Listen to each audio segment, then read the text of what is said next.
VC classes में बहुत बहुत स्वागत है दोस्तों। आरओ के सामान्य अध्ययन की इस प्रैक्टिस सेट में हम लेकर आए हैं बहुत सारे इतिहास के प्रश्नों को। तो आइए चलिए करते हैं हम प्रैक्टिस। पहला प्रश्न है, भारतीय राष्ट्रीय कांग्रेस की स्थापना किसने की थी? एओ होम ने, महात्मा गांधी ने, सच्चिदानंद सिन्हा ने या इनमें से कोई ने? तो इसका आंसर होगा ऑप्शन ए, एओ होम ने। दूसरा प्रश्न है दोस्तों, भारतीय राष्ट्रीय कांग्रेस के संस्थापक थे एक असैनिक सेवक या विज्ञानी थे या सामाजिक कार्यकर्ता थे या मिलिट्री कमांडर थे? तो यह एक असैनिक सेवक थे। ऑप्शन ए इसका सही आंसर है। भारतीय राष्ट्रीय कांग्रेस का प्रथम अधिवेशन कहाँ हुआ था? कलकत्ता में हुआ था, लाहौर में हुआ था, मुंबई में हुआ था या पुणे में हुआ था? तो दोस्तों इसका जो प्रथम अधिवेशन है यह मुंबई में हुआ था। अगला प्रश्न है, भारतीय राष्ट्रीय कांग्रेस के दूसरे अधिवेशन की अध्यक्षता किसने की?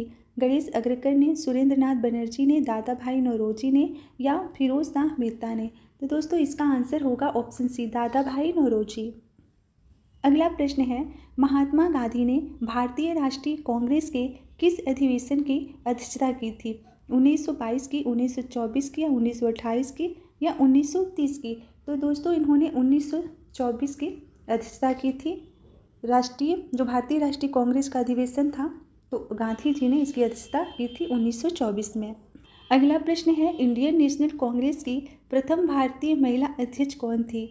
श्रीमती एनी बेसेंट, सुचेता कृपलानी, सरोजनी नायडू या इंदिरा गांधी?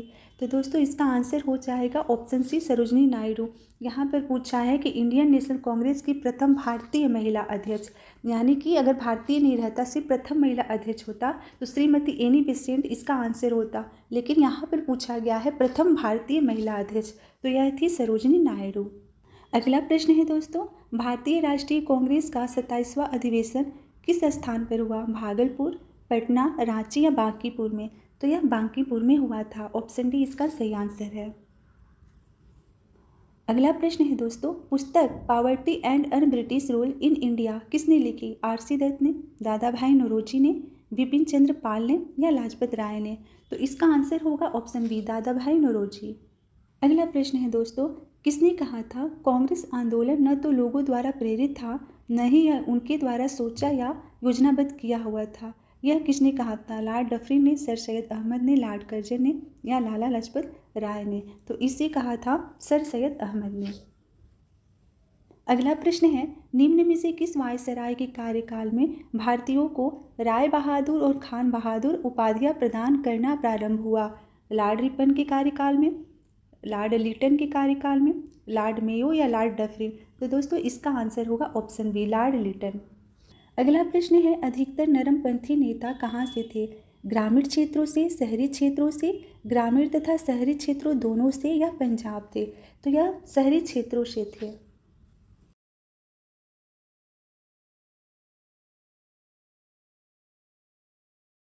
अगले प्रश्न में पूछा गया है कि भारत सेवक समाज की स्थापना किसने की थी?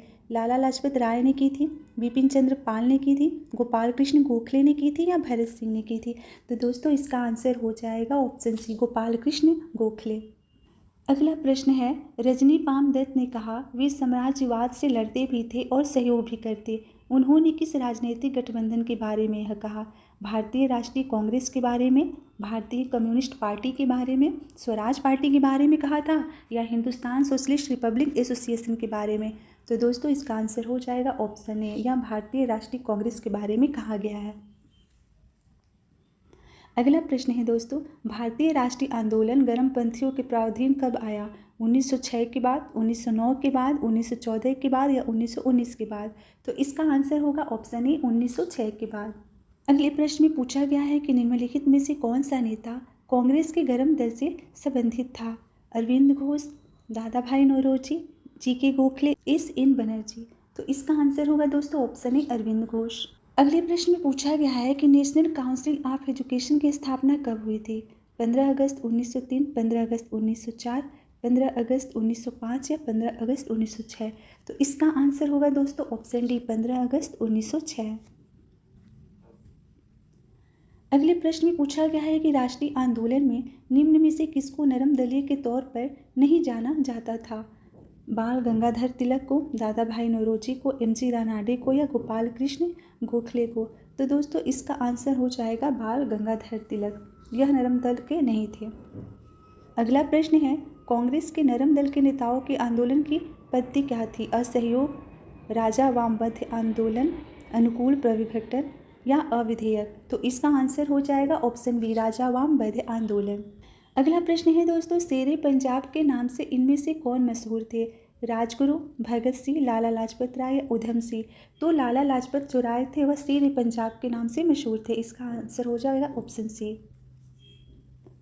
अगला प्रश्न है दोस्तों, अभिनव भारत से कौन संबंधित है? वी.डी. सावरकर, सी.आर. दास, बी.जी. तिलक, ए.सी. बोस? तो दोस्तों इसका आंसर हो जाएगा वी.डी. सावरकर। अगले प्रश्न में पूछा गया है कि मुजफ्फरपुर में किंग्सफोर्ड की हत्या का प्रयास कब किया गया था? 1908 में, 1909 में, 1907 में, 1911 में? तो 1908 में किंग्सफोर्ड की हत्या का प्रयास किया गया था। अगले प्रश्न में पूछा गया है दोस्तों कि निम्न में से कौन सा एक राष्ट्रवादी समाचार पत्र नहीं था? द हिंदू, बंगाली, द महर्ता या द टाइम्स ऑफ इंडिया?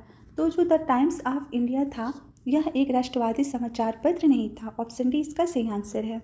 अगले प्रश्न में पूछा गया है, क्रांतिकारी गतिविधियों के साथ कौन सी पत्रिका जुड़ी हुई गंगाधर तिलक ने नहीं की थी? संध्या, युगांतर, गदर या यंग इंडिया? तो दोस्तों इसका आंसर हो जाएगा ऑप्शन डी, यंग इंडिया। अंतिम प्रश्न है दोस्तों, स्वराज्य मेरा जन्मसिद्ध अधिकार है, मैं इसे पाकर रहूँगा, यह किसने कहा था? M.K. गांधी ने, जवाहरलाल नेहरू ने, बाल गंगाधर तिलक ने या भगत सिंह ने? तो इसे बाल गंगाधर तिलक ने कहा था। ऑप्शन सी इसका सही आंसर है।